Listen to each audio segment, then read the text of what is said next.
over the past couple of days, there's been a lot of Alyssa Mercante news. First, she threatened to fight Melanie Mack, even though she ran away from several other content creators, myself included. Then we found out she was leaving Kotaku, she claims, of her own volition, yet she announced it on the same day as multiple other people getting laid off. But now it appears that she has ended up, at least temporarily, at Rolling Stone, of all places. So she had published an article titled Halo 2 is a classic, but its development was a mess, which you would think she would be wanting to talk about the nostalgia behind Halo 2, what made it so special, why so many people absolutely loved it. But of course, she wants to talk about how 20 years later, two former Bungie staff members reflect on the highs and lows of designing one of the best games ever made. And I'm not trying to be rude when I say this, but it's been 20 years, okay? I understand that they probably went through a lot of crunch. And sure, they can sit and they can talk about it all they want. It's definitely good to bring attention to the way that the industry used to work versus how it does now. But at the same time, people like Alyssa and several others, Jason Schreier, for example, Paul Tassi, love to say that content creators like myself thrive off of negativity, that we constantly are spewing negativity. Yet, isn't that the same thing that you're doing? You're just doing it in a different way because you're talking to somebody who used to be part of the industry, or excuse me, to people who used to be part of the industry. And people are roasting her over this. Now, I will say that it's a pretty standard article. I wouldn't say that it's anything super unique. I mean, again, they really just talk about how it's been 20 years since the release of Halo 2.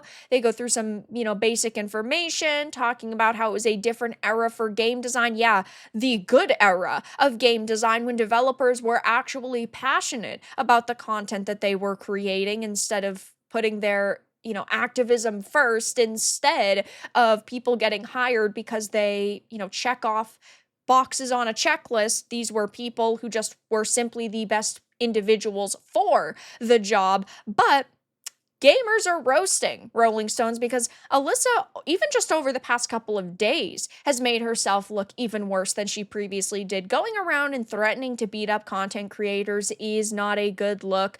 Threatening to sue people for talking about you, even though there's no grounds for lawsuit, is not a good look. And it seems that she's just kind of lashing out at anybody who talks about her, anybody who says anything even slightly negative about her. Now, I do want to point out, because this was interesting, for the embedded link, it actually said Chris Cruz's name, this guy right here. Now, he is the senior gaming editor, so I tend to believe that it was simply a mix-up and it initially got published under his name because it in the system had him as the editor, but it now says Alyssa's name.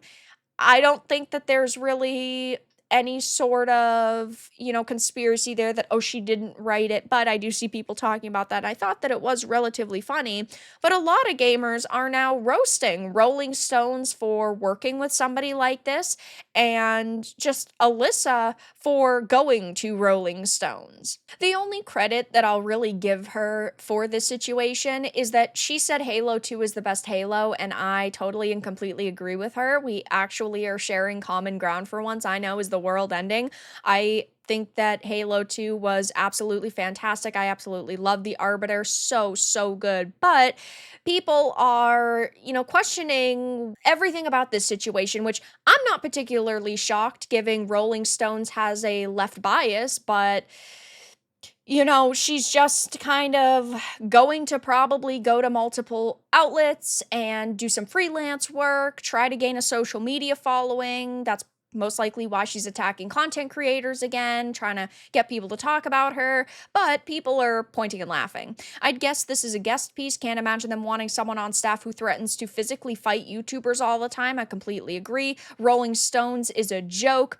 Rolling Stones continues their further slide into irrelevancy. Falling into better jobs is something only oppressed people can do. I wish I was that oppressed. Oh, good. So now she can go ruin another publication. Not that I ever really particularly read a lot of Rolling Stones, to be fair. I've only ever had to talk about them a handful of times on this channel as well.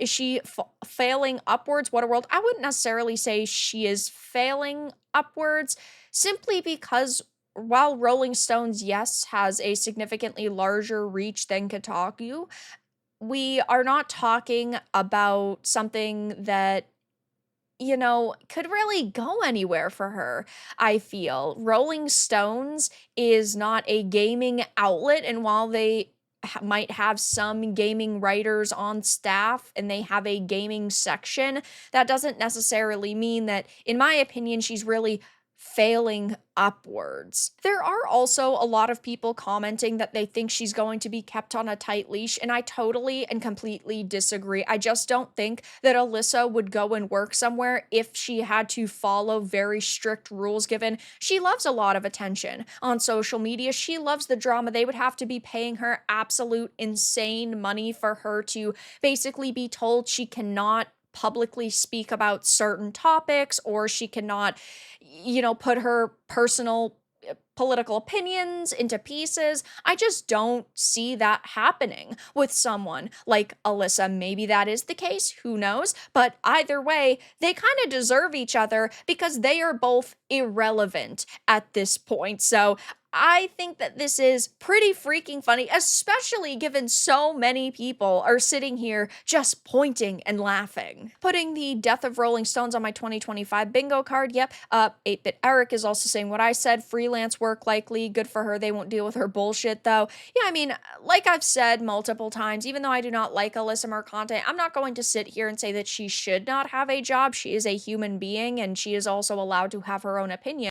The problem at the end of the day is that she really only knows how to fight with her fists. I've invited her on this channel a plethora of times to sit down and have a conversation. We can talk about her Game of the Year contenders. We can talk about her thoughts on the state of the industry. We could talk about, Sweet Baby Inc. and Gamergate 2 if she wants. We could literally sit here and just talk about the best and the worst of movies and games to release in 2024. I'd be fine with that. But she won't even have a civil conversation because I don't really think she knows how to do that, which is kind of sad for her, I suppose. But yeah, I mean, at least right now we see her publishing some work on Rolling Stone. This probably is just freelance. It most likely is not permanent. We don't know though. She hasn't made any statements on it besides, oh, hey, look at this piece I did, so I will be keeping my eye on this. Hopefully over the next couple of weeks, she stops threatening to physically fight content creators for not liking her and giving their opinions on her and her work. But for now, that's all that I really had to discuss in this video. Let everyone know your thoughts in the comments below. If you enjoyed this, give it a like, and if you didn't, give it a dislike. I appreciate your support either way, but I'll talk to you all again in the next video really soon.